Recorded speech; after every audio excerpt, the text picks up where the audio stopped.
Hello, it is Nick Zangl here. Welcome to the second California recall election update on my channel. This time we are touching on the three main candidates running to defeat Gavin Newsom, and we're going to touch on some of the bigger stories that came out of all three this past month and my thoughts and opinions on them. From Caitlyn Jenner seemingly flipping on a trans issue that's been a major storyline in the national news, to John Cox's campaign kickoff and the troubles that have come out of that. And then we'll go to former San Diego Mayor Kevin Faulconer's campaign actually gaining support here in California. And we're going to get into all of that. But if you are new here, my name is Nick Zangl, and I'm coming to you live from California, USA. And on this channel, I share my thoughts and opinions on news stories from four major categories, being new media, internet culture, mainstream media, pop culture, private business sector, and public political sector every week, where you get to share your take as well in live stream and video premiere live chats on YouTube. So if you're here live, make sure to say hello and share your thoughts. And if you're watching or listening on replay, make sure to comment where you can, and I will get back to you as soon as I see the comment. Now, before we get into the stories, I want to do a quick reiteration of why this California recall election is so important, whether you are a Californian or not. And it's because you most likely rely on California in some way in your everyday life, whether it's consuming entertainment or relying on big tech platforms like YouTube and Google, or you rely on imports, which California has two of the biggest ports for imports and exports in the country. Whether it's you eat food that's grown here in California, all those things are affected by the state of California, which will affect you in some way, as I said. And in a recall election indicates that there is some change and some shift going on. And if you rely on California for your everyday life in some way, then that shift will be coming to your doorstep in a matter of time. Now, whether you like that shift or not is another question, but this is where we are at. So without further ado, let's get into the first stories regarding Caitlyn Jenner. Now, give me a quick second to share my screen with you. And we are starting with an article from Newsweek. Let me make sure you can see it okay. Let's add to stream. All right, here we go.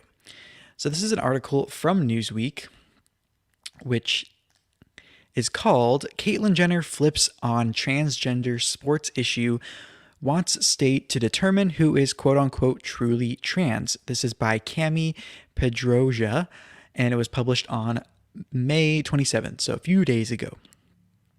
All right, let's start here. All right. So Caitlyn Jenner says, quote, what I would do as governor, I would put together a commission. This was when she was on America's Newsroom, which is the Fox News morning show. And she said, quote, and trans women who are truly trans, who at a very young age, started proper medical treatment. They've grown up as girls, of course. They should be able to compete in girls' sports. But some guy who hasn't done any therapy, who hasn't done anything, there has to be a review board. I'm thinking she was meant to say that he shouldn't. If a guy just wants to be trans all of a sudden just to prove a point, then probably doesn't think that that's the right way to do it. She goes on to say, and then the Newsweek article says, Jenner's most recent position differs from the variety of former positions she has stated on trans girls playing in girls' sports. This is a question of fairness, what she told TMZ on the street on May 1st. And she said, that's why I oppose biological boys competing in girls' sports in school. It just isn't fair. And then the reporter asked her, but if someone transitions and now identifies as a girl, isn't it delegitimizing their identity to deny them? And the Fox News host Dana Perino on America's Newsroom then played the TMZ clip and asked Jenner why her position seemed to have changed, to which Jenner replied, "You notice I did not say that statement, trans women. I said biological boys. What I would do as governor, I would put together a commission." And then she goes on to explain that the state would decide on a case-by-case basis who was quote-unquote truly trans enough. And then she did not specify what methods a state commission would employ. And she went on to say that the Olympics and the NCAA have strict regulations about transgender athletes, but high schools have, quote, no guide rules. There's no rules and regulations. So, with that said, I have some thoughts on this. So, basically, the media was framing Caitlyn's, hold on. The media was framing Caitlyn's idea of this, or her thoughts, or her new stance on this as a flip flop. But in my opinion, I actually see this as her moderating her stance, because this seems to be one of those issues she, as a trans woman, will be most closely looked at and watched for.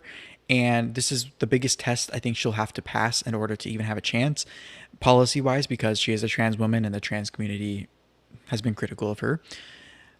But I think this is the one issue where she can set herself apart from being aligned with a President Trump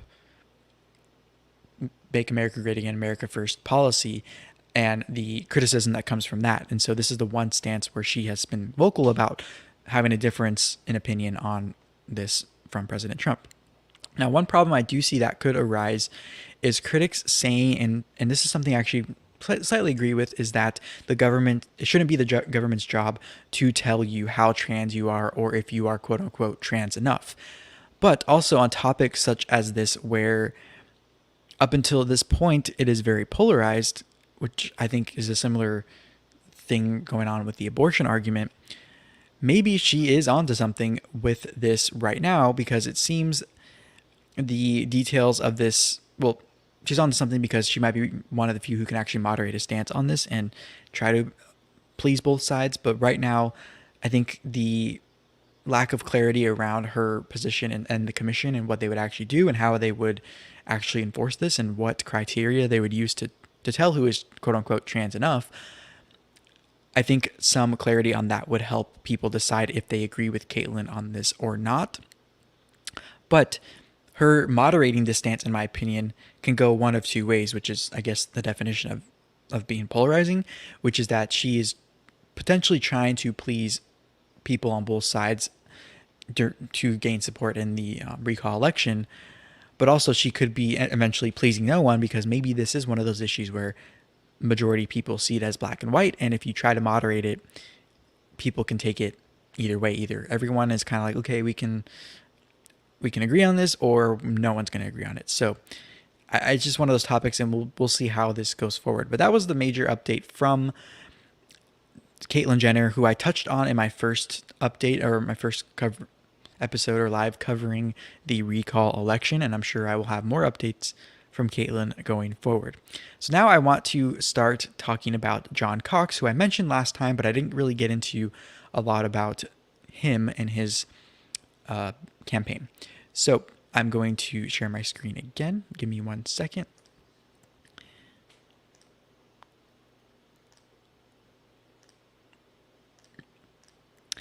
And so John Cox, he was,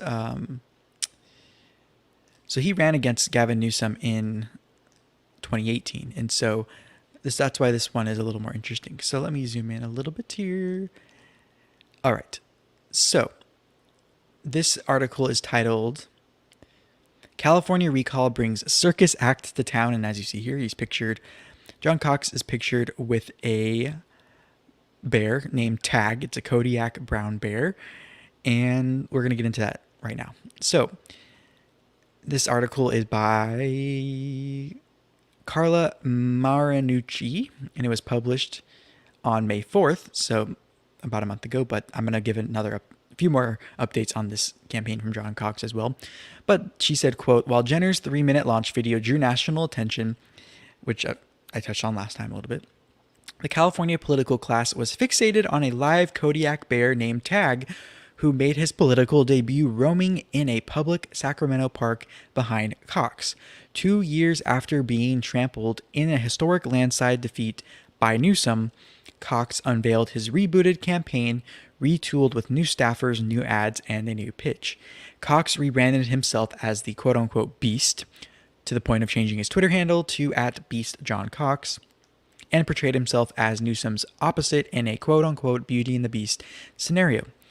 Cox repeatedly dismissed the governor as a quote-unquote pretty boy and said, quote-unquote, the Beast has failed his mission of governing. Cox said, quote, we're going to need big, beastly changes to be made in this state, referring to his campaign.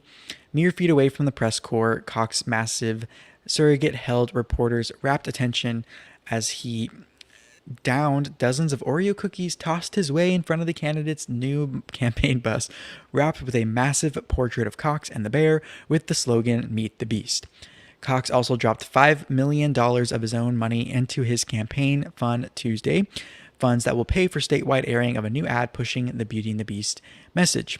The move had the intended effect of driving California political talk for 2 days after Jenner had sucked the oxygen from Republican recall room over the past few weeks. Political strategists, lobbyists, and legislative aides made bad jokes and expressed astonishment on social media. Now here's where it gets interesting. People for Ethical Treatment of Animals, known as PETA, tweeted its anger, quote, it's unfortunate and shameful that Tag, the Kodiak bear, has been exploited in this way. PETA urges anyone with an ounce of decency to keep wild animals out of their publicity stunts, end quote.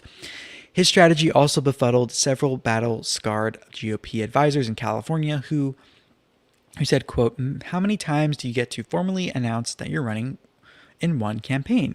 Tweeted GOP strategist Matt Shupe. Still, recall backers celebrated the day's events for pumping up interest in a state where politics is often mixed with show business. Quote, they are fostering a much-needed policy debate on the future of California, said Tom Del Beccaro, chair of RescueCalifornia.org, the group backing the recall, and the former chair of the California Republican Party. Let's see.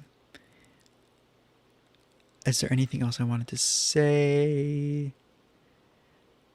That was basically it. He didn't really say much about his platform other than he's kind of differentiate himself from Gavin Newsom. But let's share a different article, which is more talking about the problems with this bear being used in his campaign, which is kind of the first big scandal of his campaign. So let me go to that one really quick. If you're just joining me, make sure to say hi in the chat or let me know your thoughts so far and if you have any questions. All right. There's we go. Let's make sure everything's good. Add to stream. There we go. All right. Let's zoom in just a little bit. All right, this article is titled California Gubernatorial Candidate Under Investigation. By the way, that last one was Politico. Under investigation for 1,000-pound bear campaign mascot. This is from The Hill, posted on the 14th of May by Tal Axelrod. And let's start. Hold on 1 second.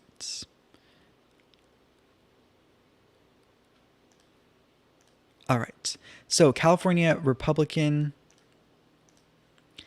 gubernatorial candidate John Cox is facing a local investigation into his decision to campaign with a 1,000-pound bear in San Diego. The San Diego Humane Society confirmed to The Hill Friday that its law enforcement division is, quote, investigating the use of a Kodiak bear on the campaign trail. The group says Cox violated a city law that prohibits anyone besides zoos from bringing wild animals into the area. Cox's campaign did not immediately respond to a request for comment from The Hill, but told local media outlets that it had the approval of, quote, several government agencies to campaign with the bear, whose name is Tag. Quote, every care was taken to ensure Tag's comfort and safety with the approval of several government agencies, California needs beastly change, and that may ruffle some feathers of left-wing activists. That was from the press secretary of the campaign, Anthony Ramirez. And the campaign is renting the bear from Working Wildlife in Fraser Park, which loans out wild animals for entertainment purposes. Now, that's all I really want to say about that part of the wild animal thing, which is an interesting take. I have a few thoughts on that, but I want to get to one more thing regarding Cox, and then I will share my thoughts on his campaign.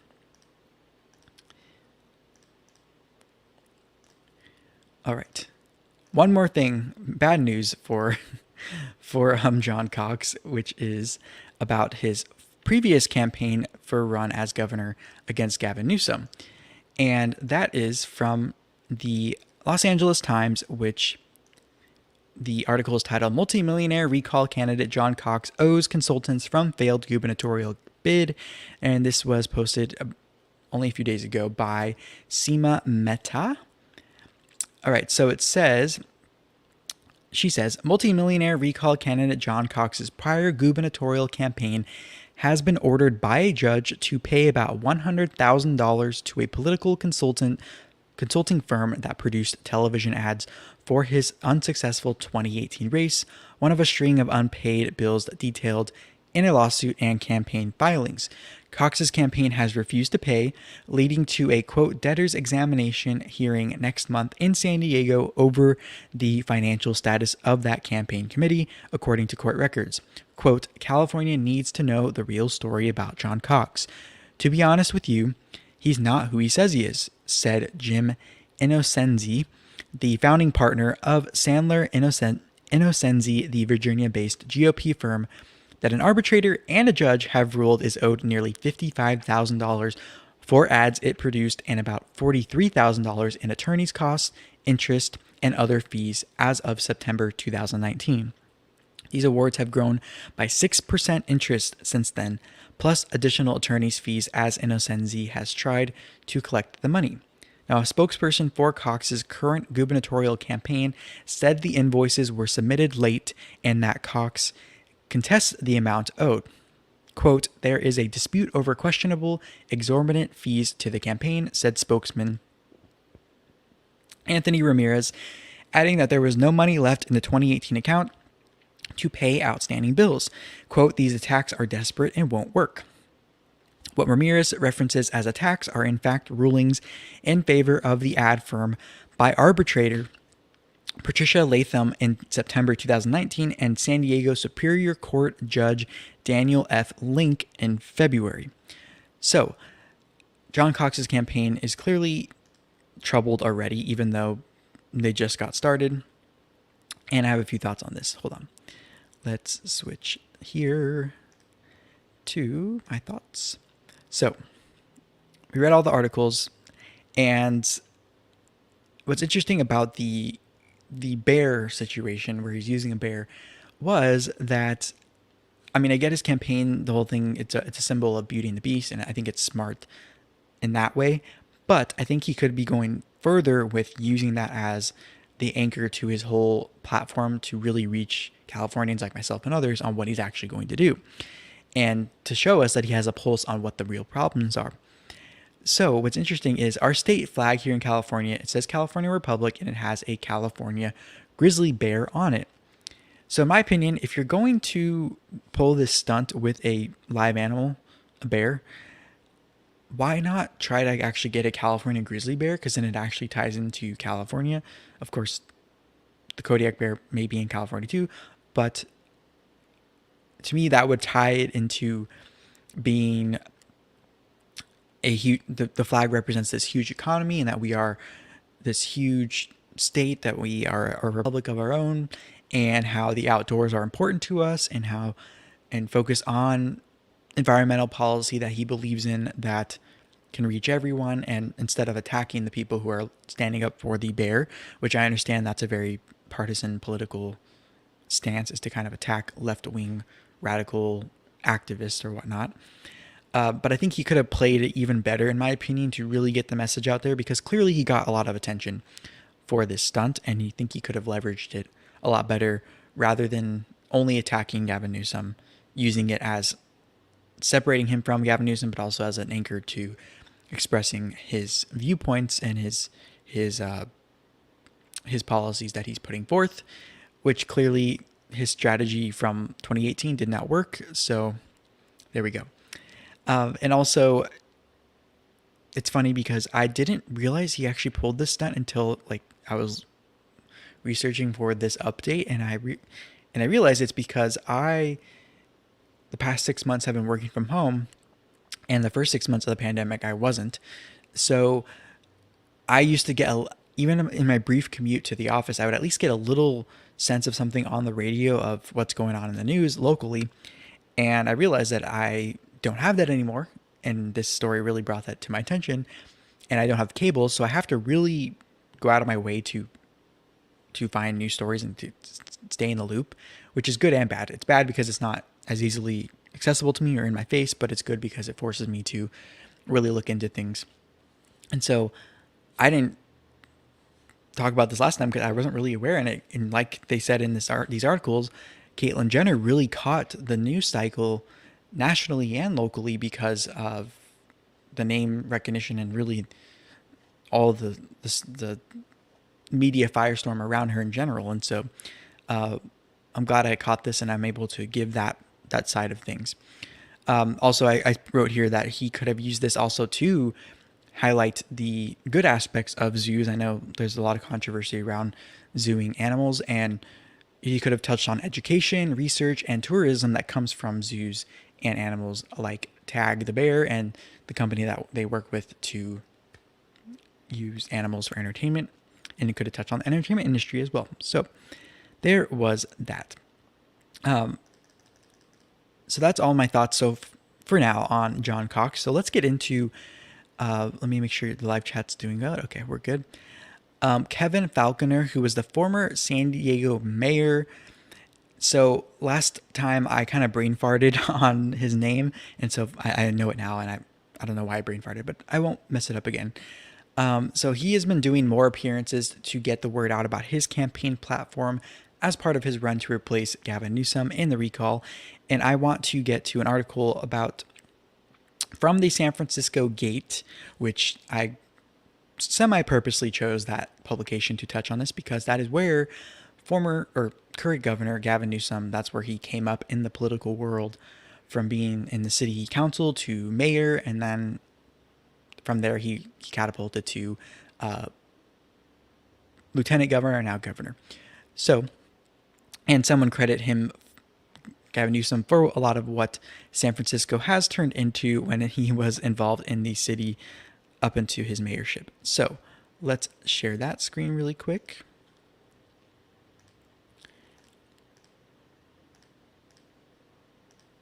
Hope everyone's hanging in there. All right. So let me make sure I share and we'll get there. All right, let's zoom in.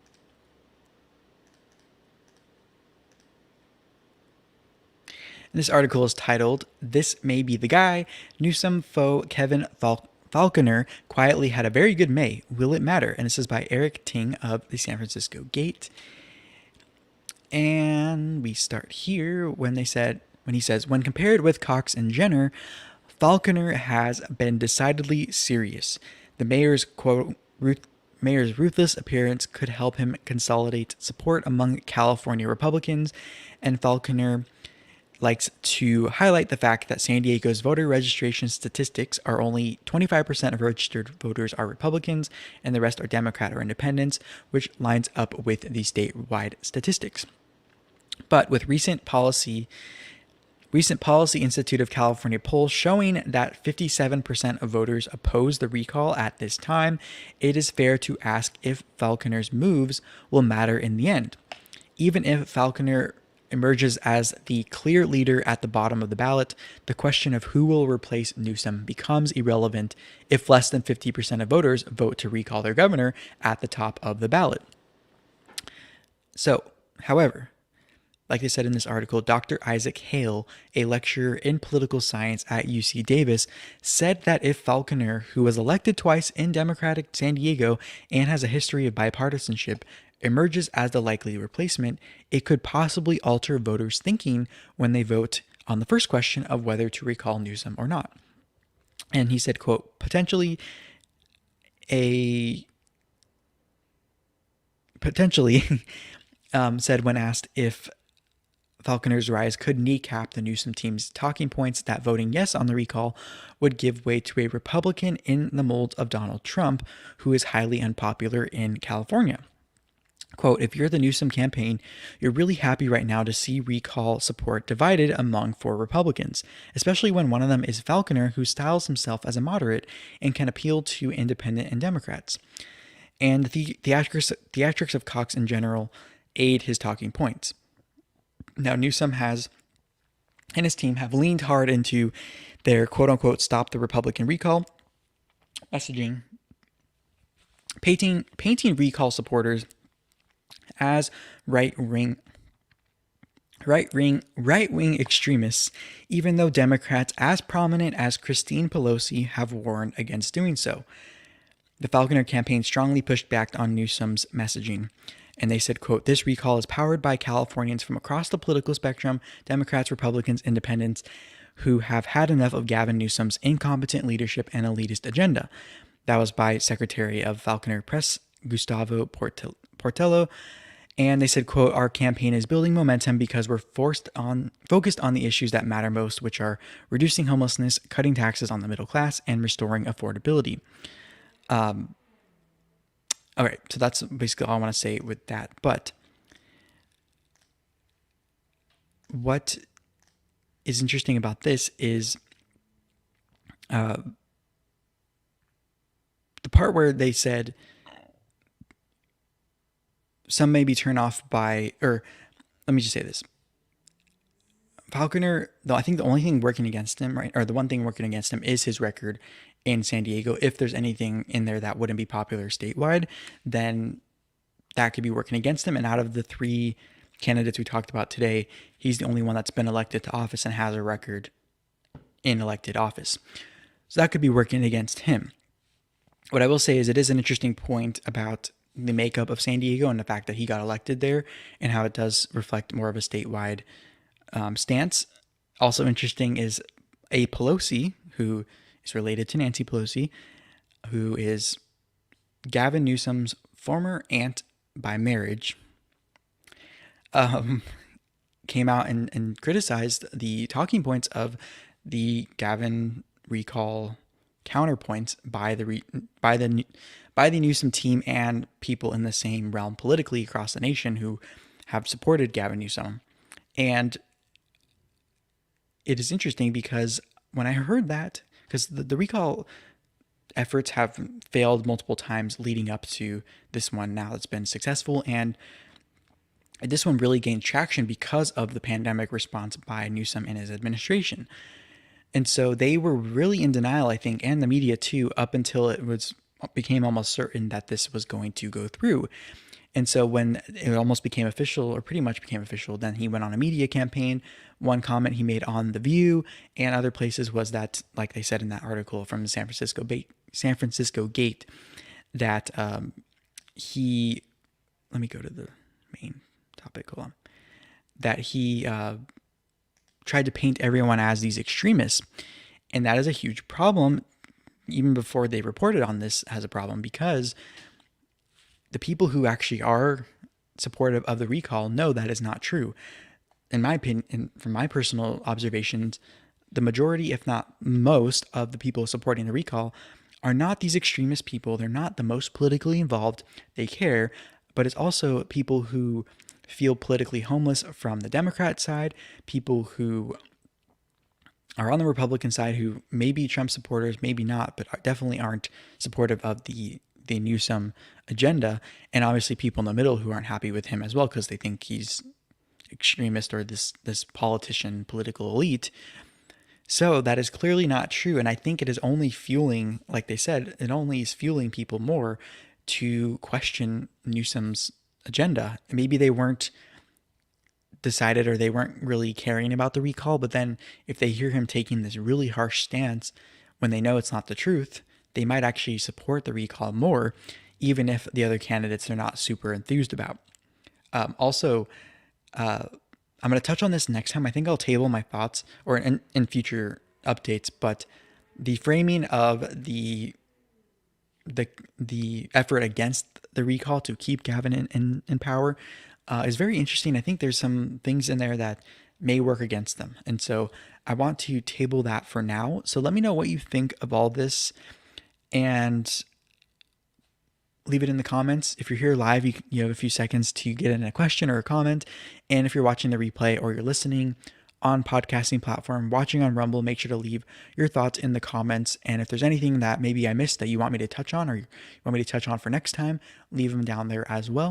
And with that said, I want to thank you so much for taking the time to listen or watch my thoughts and hear me out. And I hope this helped you learn a little more about the recall election and the state of political affairs here in California. And once again, thank you so much. And I will talk to you in the next one. Bye-bye.